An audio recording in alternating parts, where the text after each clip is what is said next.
أعمالنا من يهده الله فلا مضل له ومن يضلل فلا هادي له ونشهد أن لا إله إلا الله وحده لا شريك له ونشهد أن سيدنا ومولانا محمدا عبده ورسوله صلى الله عليه وعلى آله وصحبه. أعوذ بالله من الشيطان الرجيم. بسم الله الرحمن الرحيم. الذين إذا أصابتهم مصيبة قالوا إنا لله وإنا إليه راجعون. محترم بھائیو، دوستوں اور بزرگوں اور مائیں اور بہنیں، اللہ تبارک و تعالیٰ نے دنیا کا نظام ایسا بنایا ہے جس کو اللہ نے سورہ ملک میں ارشاد فرمایا ہے، الذی خلق الموت والحیات لیبلوکم ایکم احسن عملا۔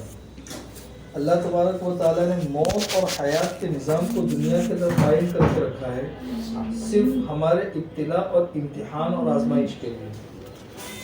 دنیا میں دونوں سلسلے اللہ نے قائم کر کے رکھے ہیں، زندگی کا سلسلہ بھی قائم کیا ہے اور موت کا سلسلہ بھی قائم کیا ہے۔ کسی کو زندگی ملتی ہے تو گھروں میں خوشی آتی ہے، اور گھر میں کسی کی موت ہوتی ہے تو طبعی طور پر انسان کو تکلیف اور غم ہوتا ہے۔ خوشی کے حدود بھی بتائے حضور اکرم صلی اللہ علیہ وسلم نے، اور غم کے حدود بھی بتائے۔ ایک کتاب میں نے پڑھا تھا کہ اللہ تبارک و تعالیٰ نے جب دنیا بنائی تو پھر یہ دنیا جو ہے وہ فرشتوں کو دکھائی کہ دیکھو یہ آدم کے اولاد ہے، ان کو بھی یہ زمین کے اندر بساؤں گا۔ تو فرشتوں نے کہا کہ اللہ پاک زمین تو بہت تھوڑی ہے اور یہ آدم کے اولاد تو بہت زیادہ ہے، جگہ ناقابل کافی ہو جائے گی۔ جیسے گھر ہو، کیپیسٹی اس کی 100 کی ہو، وہاں پہ 1000 لوگ آ جائے تو لگتا ہے کہ یہ تو بہت زیادہ ہے۔ تو اللہ تعالیٰ نے ارشاد فرمایا کہ اس بیلنس کو کنٹرول کرنے کے لیے میں ان کے اندر موت کو قائم کر دوں گا۔ تو اس موت کی وجہ سے یہ سارا کے سارا بیلنس جو ہے نا وہ ہو جائے گا۔ کوئی ضروری نہیں ہے کہ سارے کے سارے ایسے وقت میں دنیا کے اندر ہو۔ کچھ لوگ جائیں گے، دوسرے آئیں گے، پھر دوسرے جائیں گے، پھر تیسرے آئیں گے۔ تو فرشتوں نے اللہ تبارک و تعالیٰ سے کہا کہ اللہ پاک اگر آپ ان کے درمیان موت کو رکھیں گے تو پھر وہ زندگی کیسے گزار سکیں گے؟ بھائی ظاہر سی بات ہے، انسان کو زندگی گزارنے کے لیے اگر موت سامنے کھڑی ہو تو کوئی انسان دنیا کے اندر زندگی گزار ہی نہیں سکتا ہے، نہ تجارت کر سکتا ہے، نہ نکاح کر سکتا ہے، نہ خوشی کے لمحات گزار سکتا ہے۔ اللہ تبارک و تعالیٰ نے ارشاد فرمایا کہ اس موت کی تکلیف اور اس کے ڈر کو کم کرنے کے لیے ان میں امیدیں پیدا کرنے کا، تو ان امیدوں کے آس پر ان لوگوں کی زندگی گزر جائے گی۔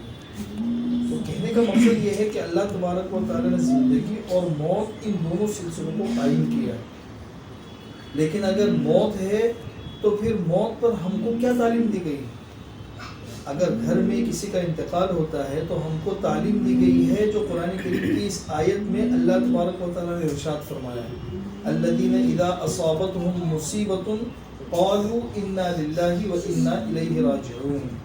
ایمان والوں کی اور صبر کرنے والوں کی اللہ تبارک و تعالیٰ نے یہ تعریف بیان کی ہے کہ جب ان کو کوئی مصیبت پہنچتی ہے تو وہ کہتے ہیں انا للہ وانا الیہ راجعون، کہ بظاہر انا للہ وانا الیہ راجعون ہم کو ایک وظیفہ اور ایک عمل دکھتا ہے، لیکن اس میں بہت بڑا ایک عقیدہ چھپا ہوا ہے، تصور، بہت چیزیں ہیں اس میں۔ ایک تو ہے انا للہ اور دوسرا ہے وانا الیہ راجعون۔ دونوں کا مطلب الگ الگ ہے۔ اگر ان دونوں کا مطلب ہم نے اچھے طریقے سے سمجھ لیا تو ساری تکلیفیں، سارے غم انسان کے وہیں پہ ختم ہو جاتے ہیں۔ پہلا جملہ ہے انا للہ، ہم اللہ کی ملکیت ہے۔ ظاہر سی بات ہے کہ ایک انسان کی ملکیت میں انسان کو تصرف کرنے کا پورا اختیار ہوتا ہے۔ آپ کا یہ گھر ہے، آپ اس کے مالک ہیں، تو ظاہر سی بات ہے آپ کو اختیار ہے، آپ صوفہ وہاں پہ رکھو، صوفہ یہاں پہ رکھو، بیڈ روم کہیں بھی بناؤ۔ تو انسان کو اپنی ملکیت کی چیزوں میں تصرف کرنے کا اختیار ہوتا ہے۔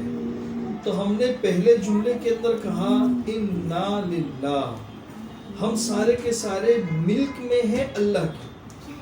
ظاہر سی بات ہے جب ہم اللہ کی ملکیت میں ہیں تو اللہ کو اختیار ہے ہماری جانوں میں تصرف کرنے کا، ہمارے مال میں تصرف کرنے کا اور ہمارے جذبات میں تصرف کرنے کا۔ اللہ کو پورا اختیار ہے۔ تو جب ہم نے یہ چیز مان لی تو ظاہر سی بات ہے ہم کو اطمینان ہو جاتا ہے کہ اللہ کی چیز تھی، اللہ نے لے لی، اس میں غم کرنے کی کوئی بات ہی نہیں ہے۔ کسی نے اگر ہمارے پاس میں امانت رکھوائی ہو 1,00,000 روپیہ، 1 مہینے کے بعد اس کو ضرورت پڑی کہ بھائی مجھے 1,00,000 روپے کی ضرورت ہے آپ دے دو، تو وہ 1,00,000 روپیہ دینے میں انسان کو تکلیف نہیں ہوتی ہے، کیونکہ پہلے سے ہی مائنڈ بنا ہوا ہے کہ بھائی تو کسی اور کی چیز تھی، میرے پاس امانت تھی، وہ امانت میں نے اس کے سپرد کر دی، ہے نا؟ تو یہ امانت تھی اللہ کی، اللہ نے لے لی۔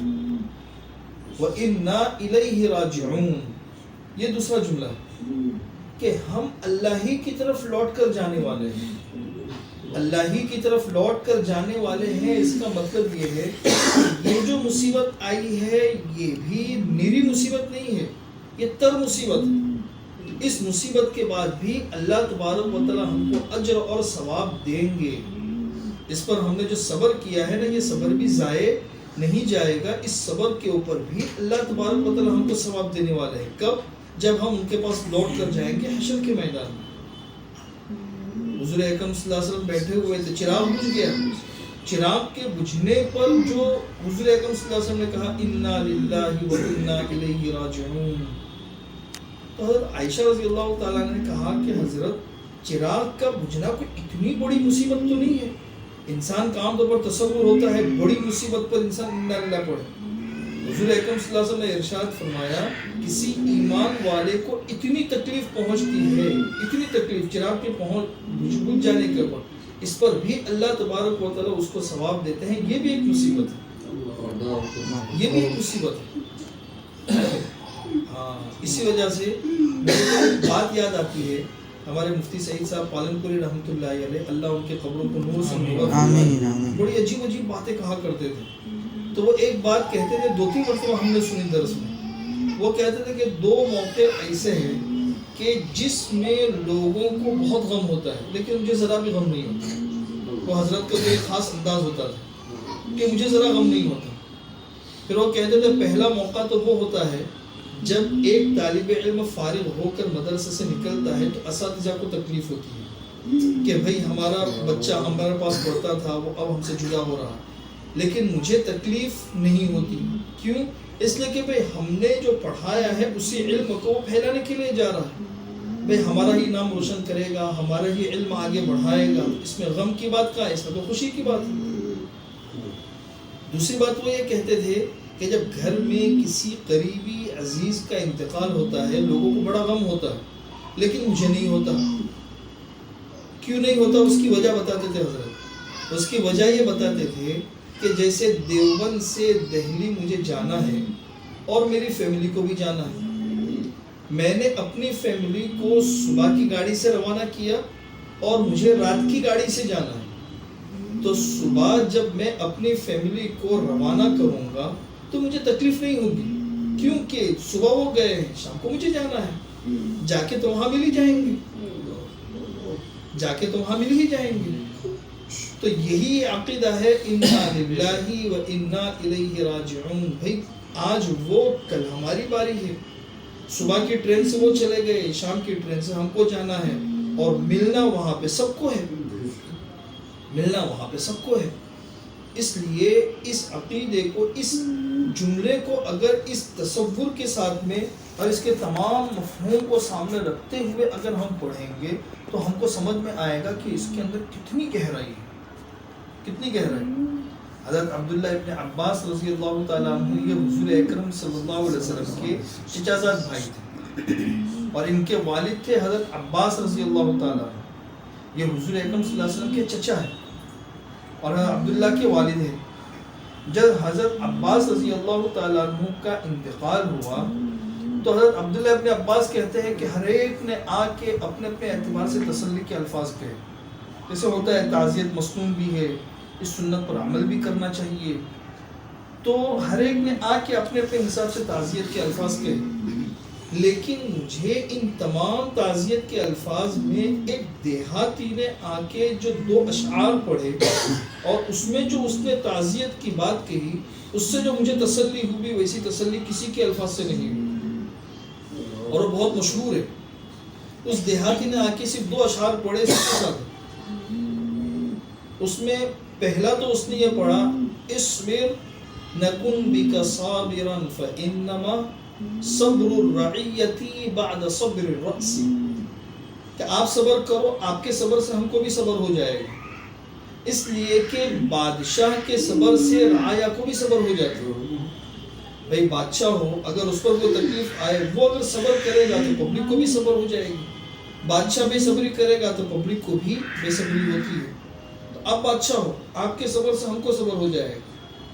پھر اس کے بعد اس نے کہا کہ ثواب اللہ خیر لک من عباس واللہ خیر منک للعباس، کہ آپ اپنے اوپر غور کرو اور آپ کے والد کے اوپر غور کرو۔ آپ کے لیے تو یہ ہے کہ دو چیزیں، ایک تو آپ کے ابا عباس تھے اور دوسرا ان کی جدائیگی کے اوپر صبر ہے، یہ دو چیزیں۔ ان دونوں میں سے کون سی چیز بہتر ہے؟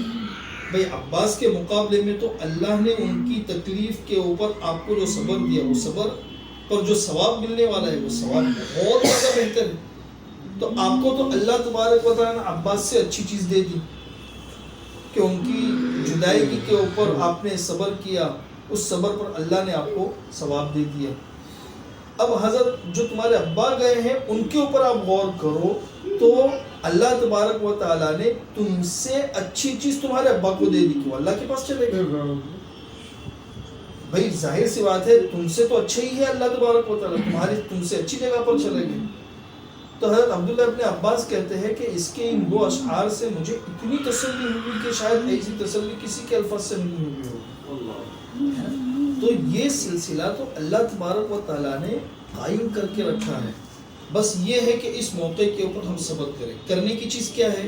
کرنے کی چیز یہ ہے کہ ایک چیز تو صبر ہے، اور دوسری چیز جو جانے والا انسان ہے اس کی اچھائیوں کا تذکرہ ہو۔ اذکروا محاسن موتاکم، یہ حدیث کے اندر ہے کہ اپنے مرحوم لوگوں کی اچھائیوں کو بیان کرو۔ کل مفتی صاحب نے مجھے کہا، ہم کسی جگہ سے آ رہے تھے، کہ جو مرحومہ تھی وہ نمازوں کی پابند،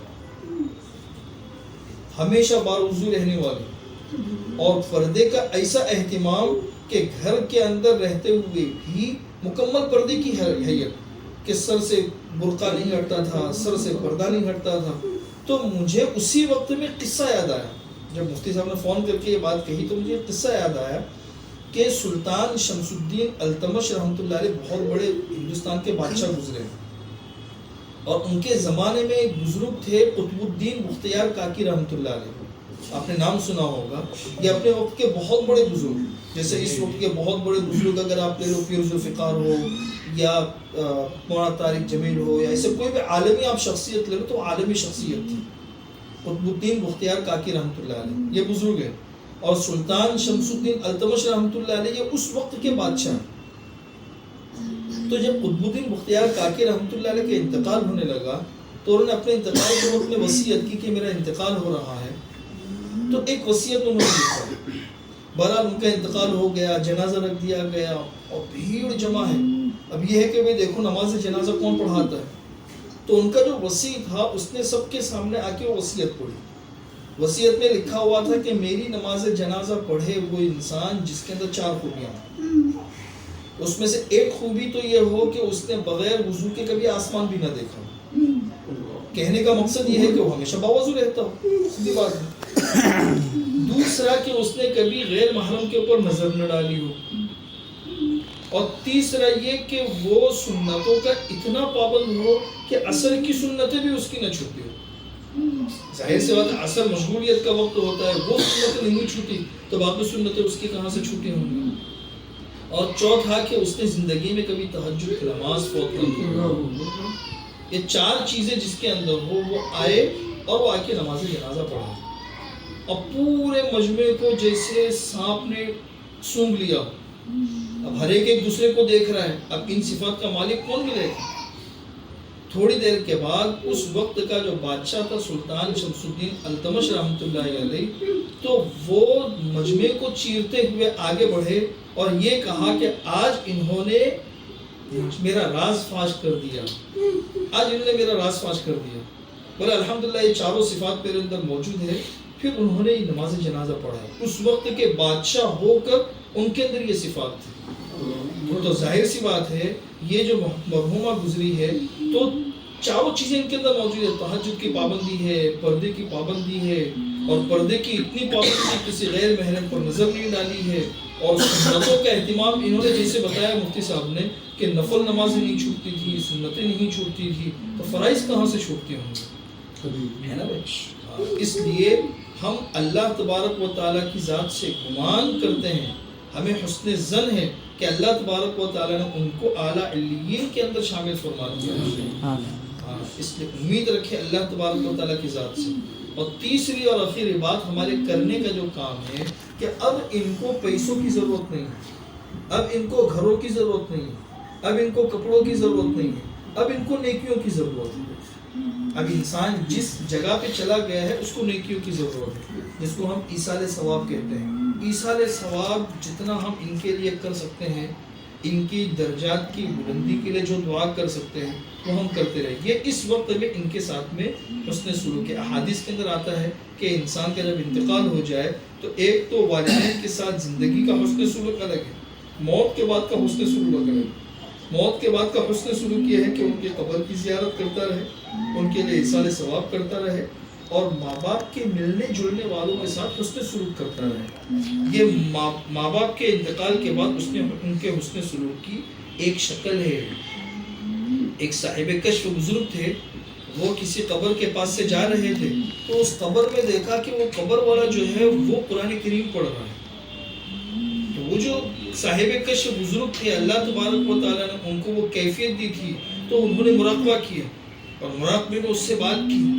بات کر کے یہ کہا, ذرا وہ کوئی آیا, بات کے اندر اس سے کہا کہ بھی آپ قرآن پڑھ رہے ہو, ہم نے تو سنا ہے حدیث کے اندر ہے کہ جب انسان کا انتقال ہوتا ہے تو ساری چیزیں ختم ہو جاتی ہے الا من ثلاث, 3 چیزوں سے اس کی عمل باقی رہتا ہے. تو یہ عمل تو بند ہو چکا ہے, یہ کون سا عمل آپ کے اندر ہم دیکھ رہے ہیں؟ تو اس نے کہا کہ آپ نے بات صحیح سنی, مسئلہ یہ ہے کہ جب میرا انتقال ہوا اور سوال جواب ہو گیا تو اللہ تعالیٰ نے مجھ سے پوچھا چلو بھائی تم تو کامیاب ہو گئے, اب تمہاری مشغولیت کے لیے کوئی چیز چاہیے تو تم کو ہم دے دیتے ہیں.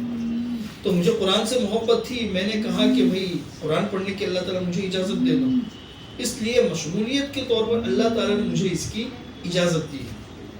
پھر اس کے بعد اس نے کہا کہ آپ کو اس سے بڑی بات بتاؤں کہ جب سے اللہ تعالیٰ نے مجھے اجازت دی ہے تب سے لے کر اب تک 70,000 مرتبہ قرآن کریم ختم کر چکا ہوں. کتنے مرتبہ؟ 70,000 مرتبہ. ایک کو بڑا تعجب ہوا. پھر اس نے کہا کہ اس سے آگے کی بات بتاؤں, کہ اس سے آگے کی بات یہ ہے کہ میں آپ سے ایک درخواست کر سکتا ہوں. کیا درخواست ہے؟ وہ درخواست یہ ہے کہ میرے 70,000 قرآن تم لے لو, تمہارا ایک سبحان اللہ مجھے دے. میرے 70,000 قرآن تم لے لو, تمہارا ایک سبحان اللہ مجھے دے دو بس. میرے ان 70,000 قرآن کریم صرف ایک مشغولیت کے لیے, اس پر مجھے کوئی نیکی اور ثواب نہیں ملے گا. تمہارا ایک سبحان اللہ اس پر جو ثواب ہے جس کا ہم تصور نہیں کر سکتے. اس لیے اس وقت ہمیں مرحوم ماں کو اور ہر جانے والے کو ضرورت اسی بات کی ہے کہ زندہ لوگوں میں سے کوئی ان کو یہ ثواب پہنچاتا رہے, ہے نا بھائی. تو ان تمام باتوں کا خیال رکھتے ہوئے اگر ہم یہ دین گزاریں گے تو اللہ تبارک و تعالیٰ بہت عافیت کے ساتھ میں یہ دین بھی ہمارے بھی پار کر دے گا اور جانے والے کے بھی پار کر دے گا. تو انشاءاللہ اس پر عمل کریں گے انشاءاللہ. یہ تو مفتی صاحب ہمارے بڑے ہیں, میں بہت محبت اور احترام کرتا ہوں, ان کے حکم پر بیٹھ گیا ورنہ ان کے سامنے تو بولنا بھی. تو اللہ تبارک و تعالیٰ ان باتوں پر عمل کرنے کے لیے آمین.